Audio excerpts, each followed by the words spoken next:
first. And it says how to cope with being triggered, a mini guide. And then it goes into like, what does it actually mean to be triggered? Why was I triggered? So it kind of like, kind of like dissect what's going on. Why does being triggered feel so awful? What do I identify? How do I identify my triggers? So 1, like notice the internal shift. 2, name your feelings. 3, understand the trigger. And then there's 4 ways to self-regulate when you're triggered. And we're going to get into that. So 1, a deep sigh. So when you're triggered, maybe a deep sigh, take a moment, take a space by yourself. When you start to feel like your emotions are about to take off on a roller coaster ride, take a few seconds to slow down and breathe to calm your body. A deep sigh is your body's brain natural way to release tension and reset your nervous system. So I'm reading it off the thingy. 2, take a breather. It can be difficult to be objective when we're triggered, so remember that it is okay to step away for a moment to let yourself calm down. You can end a conversation, put down your phone, or walk away from your computer, whatever you need to refocus and rebalance yourself. 3, journaling. So when, you get triggered, you can write down your thoughts and let that flow. And then 4, accept your feelings. As the saying goes, you've got to feel it to heal it. So be gentle with yourself and try to stay as non-judgmental as possible about your feelings. Oh, that's a big one. Non-judgmental. That part. Yeah. Because yes. what I tend to do is I'm like, okay, we're just gonna, and then move forward. Just kind of like, it's like a drive-through. I'm just gonna drive through my feelings and that's it. And we're all good. We're healed. I just slap a patch on it. We're chilling. We're healed. That's not how that works. No. So feeling your feelings, oh my God, I know, but it does feel so much better after because you're like, you know what? I feel... You got to flush it out. Just like how we talk about therapy is like, you got to flush out that nasty junk in your brain, flush out that nasty shit, And so for sure, feeling your feels is a big one. And it sucks because you're just like, I don't want to be sad, but it's like, it's okay to be upset, frustrated. My big one is angry. If I'm just in a bad setting, I tend to say some real stupid shit. And so I will just kind of, it's that saying where are you responding or are you reacting? And so I tend to react before I respond. So what I do is I take space. Like the other day I wanted to blow up on my coworkers, but it wasn't even them. It was something super small with kids. And so I just took space, cleaned up the kitchen, and then I was ready to talk to them. And they were super fine. They were like checking in with me. One of them had brought me lunch. So it was like, it wasn't even them, it was the kids. And it was just me being in that fight or flight mode where it's like, I chose violence today. And it's like, you can't do that. You're not in high school anymore. You're not about to fight people, let alone staff or your coworkers. Like, you're just not that person anymore. It's called maturity and growth.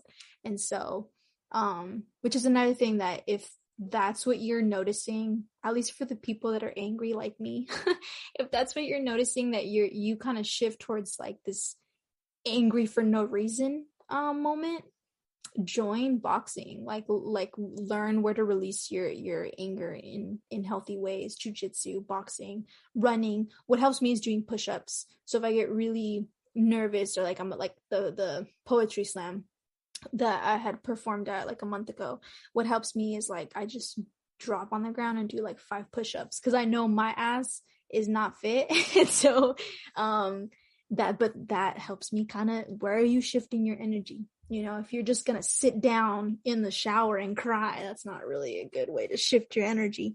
I mean, sometimes it's okay, but not always. So yeah, those are some tips. I hope that helps y'all. I know that would help me. It's a really great reminder.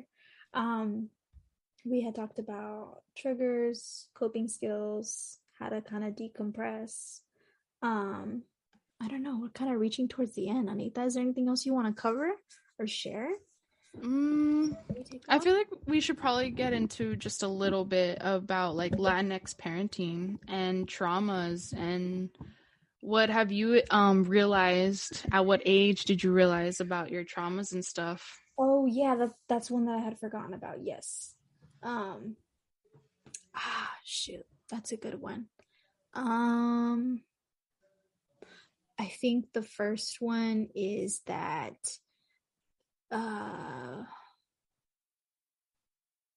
it was and it wasn't. It was and it wasn't normalized in my family to express yourself with violence in the form of like hitting. And surprisingly, it wasn't the men hitting women, it was the women hitting men. So I had an older sister, and she was the eldest stepsister. And so she would hit her brothers. She would just hit them. So like they would have a moment, they would have a tiff, and I was maybe like 8 at the time, between 5 and 8, and so they are like 17 and 18 at the time. So obviously they're much more grown. And I just remember like small little moments where I would like hear, like, because they would get really, really loud, and my brothers would hide under the table, twins would hide under the table, and it wasn't my trauma, it's theirs, or at least from what I saw, like a third person. If I were watching a movie, I'm like, oh wow, this is, and so them getting loud, and I'm talking like scratches, cuts on the back. My stepsister would leave these awful marks on them, and like try and like literally like claw their eyes out. Like she would get very nasty and mean. And so her dad would always jump in, or my mom would jump in and be like, oh, that's your brother, that's blood, that's family. Like if you're mad, tell me, express it, but like, or tell dad and have like a mediator, let's fix this, but we're family, and look at what the kids are seeing. And so I noticed that when we fast forward and we have a big event, or not even a big event, but we have like a little family birthday get together or whatever, and we're blowing candles and everyone gets excited, you hear the sodas popping off, and they're drinking beer. We're just, the soccer's on the TV. So we're getting loud. It's 10 people in the house, 5 adults and 5 kids. The kids, I remember one time, the twins, they hid under the table and they just start crying. And we're like, why are y'all crying? Like, we're having a great time. What I notice is like, they hear loud noises again. They don't know that we're speaking in good tone. They just hear the noise going to a 10. And so they get triggered. And so I noticed that, and I was like, okay, so let's not do that. Like, that's very fragile. And I noticed that I'm grateful that I didn't notice a lot of violence in the form of like men beating women, thank God. But there was unfortunately like sexual assault in my family, and so which broke up the family, and so that's unfortunate, but I'm not trying to get into that too much. But for sure that not insecurity, just kind of being wary about what kind of men you let in your circle, because you never know. And to the women who are single mothers, you never know. And so you want to just watch your kids like a hawk, because it can be anybody could be a perpetrator.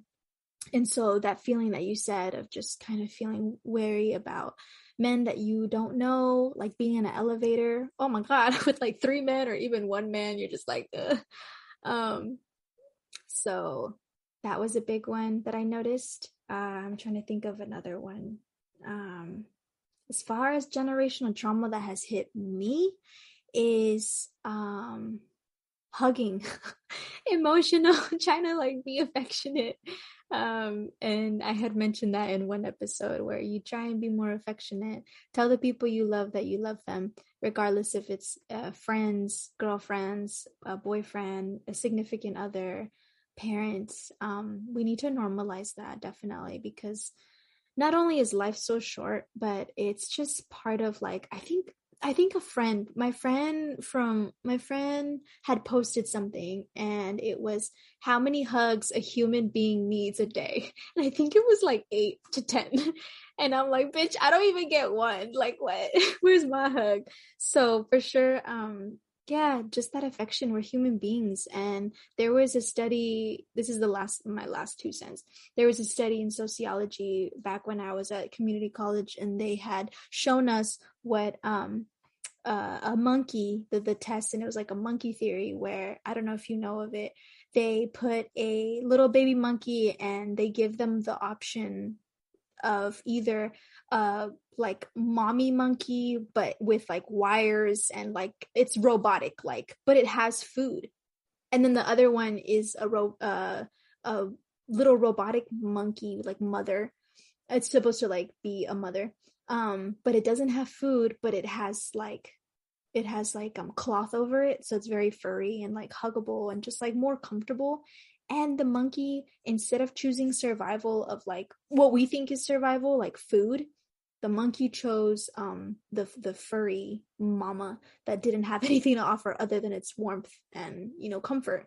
And so that was what had been proven. The study that had been proven was that's what we need. That is just so, like, not only is it just as important as food for us to like have nutrition, it's almost like even more important is to have that. And so if for our listeners, if you've forgotten everything that we have said, the one thing that's key is I would leave, you know, that I would like people to take away from this episode is expression. So like, yeah, expression in any way, whether it's verbal, emotional, but definitely physical, of course within someone's comfort, because I'm not going to hug Anita if she's not a hugger and it makes her uncomfortable. Obviously don't cross somebody's boundary, but within reason, of course.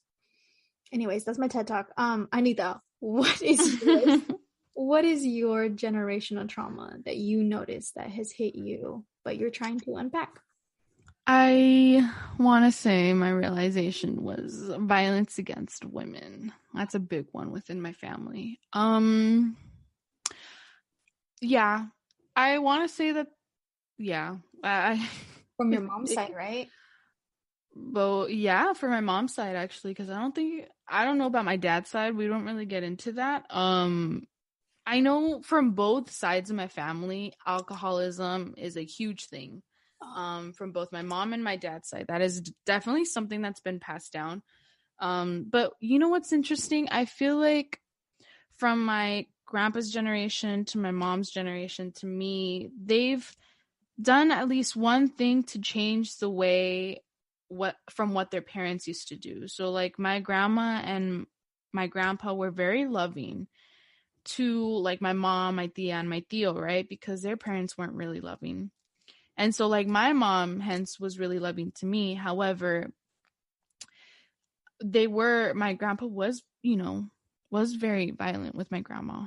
And then my grandpa's parents, like my great grandpa, was very violent to my great grandma. Like that's, you know, that kind of like trauma towards our women has been persistent for generations, you know. However, I have seen like, you know, my grandpa and my grandma were more loving to my parents. I mean, to my mom, my tia.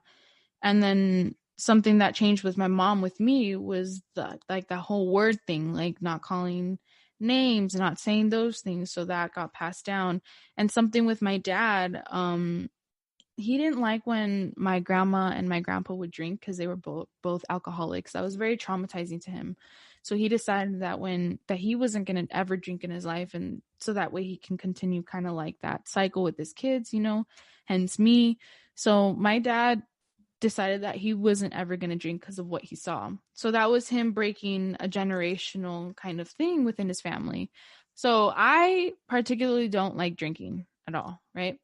So those are like my traumas that I carry within both families in a way. Definitely big time the violence towards women.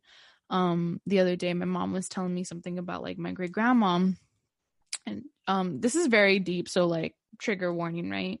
But I feel like this needs to be said because like we need to unpack and we need to learn that this isn't from the past. It still goes on today amongst other families. And she got really emotional saying like, you know, my great grandpa used to beat my great grandma so much that like she couldn't even get up from the floor. Like and my mom started crying, and I was like, when she started crying, like it made me really emotional internally. But I was also thinking in my head, I was like, we carry that, like as we said, like generational trauma. I was like, that the way that my mom was crying, I was like we carry that. Like that's something that we have not healed from.